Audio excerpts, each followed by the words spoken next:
ارباب دانش و بصیرت، آپ کی نظر اور آپ کی عقل میں یہ بات اتارنا چاہتا ہوں کہ صرف عارضی سبب تک نظر رکھنا یہ کامل ایمان نہیں ہے، صرف عارضی سبب تک نظر رکھنا اسلام نہیں ہے، عارضی سبب پہ نظر رکھنا یہ ربوبیت نہیں ہے، عبودیت نہیں ہے۔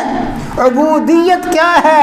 ربوبیت کا یقین، کیا معنی؟ حقیقی سبب پہ نظر رکھنا، یہی اصل عقل مندی اور یہی دانش مندی ہے اور یہی سمجھ اور بوجھ کا تقاضا ہے۔ حقیقی سبب کو پہچانو، اور جیسے میں نے عرض کیا آج ہمارا المیہ یہی ہے، ہماری سوچ کا زاویہ ظاہری سبب سے آگے جاتا ہی نہیں ہے، ہماری سوچ کا زاویہ موسمیاتی تغیرات سے آگے جاتا ہی نہیں ہے، اس لیے جاتا نہیں ہے کہ وہ کامل یقین نہیں ہے، کامل ایمان نہیں ہے، وہ قادر اور ناظم کی حقیقی معرفت نہیں ہے۔ سن لو، رسول اللہ صلی اللہ علیہ وسلم نے فرمایا لا تفکروا فی ذات الرب، اے میرے امتیو رب العالمین کی ذات میں غور و فکر نہ کرو، رب العالمین کی ذات میں غور و فکر نہ کرو۔ کیوں؟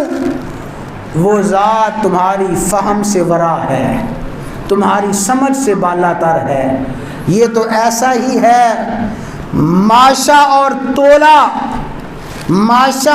تولا کا وزن کرنے والا میزان، اس میں منوں کا وزن شروع کر دیں، جو ہے ہی تولا اور ماشا کا وزن کرنے کا آلہ، وہ تولا اور ماشا کا وزن کرنے والا آلہ، اس میں ٹنوں کیسے وزن کر سکتے ہو؟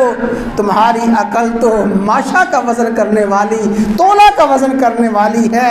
وہ ذات جو غیر محدود ذات ہے، وہ ذات تمہاری سمجھ میں کیسے آ سکتی ہے؟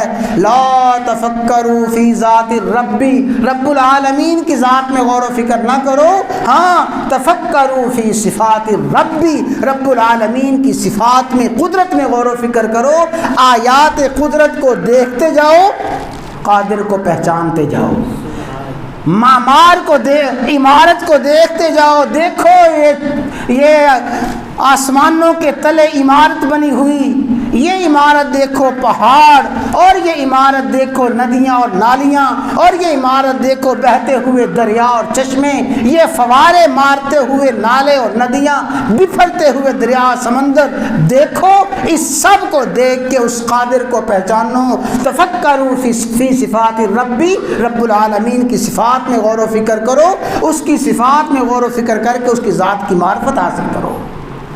وَكَأَيٍّ من آیت فی السماوات والارض، اللہ، ہمارے رب نے ایک شکوہ کیا ہے، رب العالمین شکوہ کر رہی ہیں مجھ سے، آپ سے شکوہ کر رہی ہیں، اے انسان، وَكَأَيٍّ مِّنْ آیَةٍ فِي السَّمَاوَاتِ وَالْأَرْضِ، آسمان کی ایک ایک چیز میری معرفت اور میری پہچان تجھے کرواتی ہے، زمین کی ایک ایک چیز میری معرفت اور میری پہچان کرواتی ہے، آسمان کے نظام کا ایک ایک حصہ، ایک ایک شعبہ میری پہچان کرواتا ہے۔ یمرون علیہا، دن رات میری قدرت کی نشانیاں دیکھتے ہو، یمرون علیہا کی نشانیوں کے پاس سے گزرتے ہو، دیکھتے ہو رات اپنی آنکھوں سے، دیکھتے ہو دن اپنی آنکھوں سے، یہ شجر اور حجر اپنی آنکھوں سے دیکھتے ہو، وہم مورزون، پھر بھی اعراض کرتے ہو، پھر بھی پہچان حاصل نہیں کرتے۔ تو حضرات گرامی، یہ میں نے چند باتیں اس لیے عرض کی ہیں کہ آج کے فتنوں کا ایک بہت بڑا فتنہ ہے، آج کے گمراہیوں کی ایک بہت بڑی گمراہی ہے محض اسباب تک نظر رکھنا اور سب کچھ اسباب ہی کو سمجھ لینا۔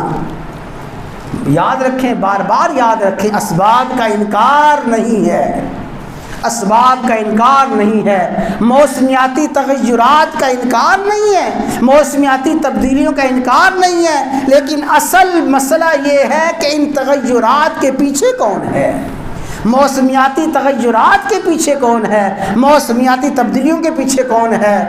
کیوں جی کون ہے؟ اللہ ہے۔ بس اسی چیز کو پہچاننا ہے۔